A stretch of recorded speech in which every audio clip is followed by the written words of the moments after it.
These questions are on assignment guidelines. So question number 1, can I use a paper I wrote in the past for this assignment?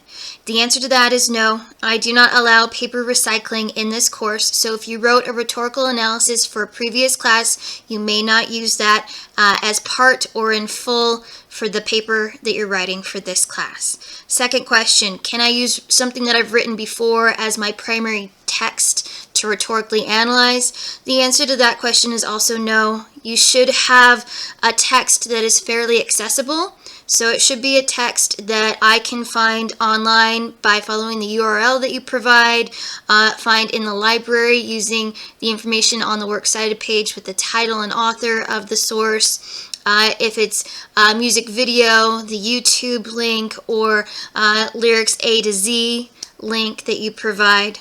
Okay, so it should be accessible in that respect.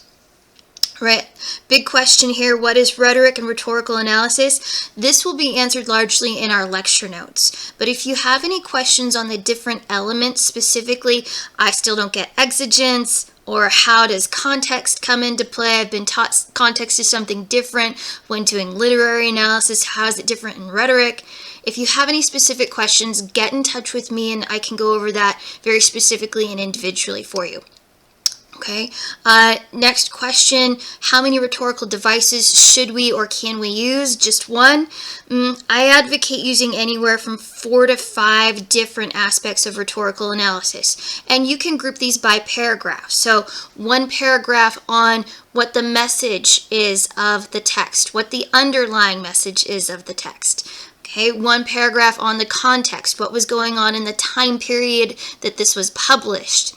Okay, one paragraph on pathos. How did the author use emotion? Did the author use emotion well within the text to connect to the reader? Okay, so when you're building this, make sure that you're not just focusing on one aspect of rhetoric, that you have a couple of different aspects of rhetoric to really build your paper.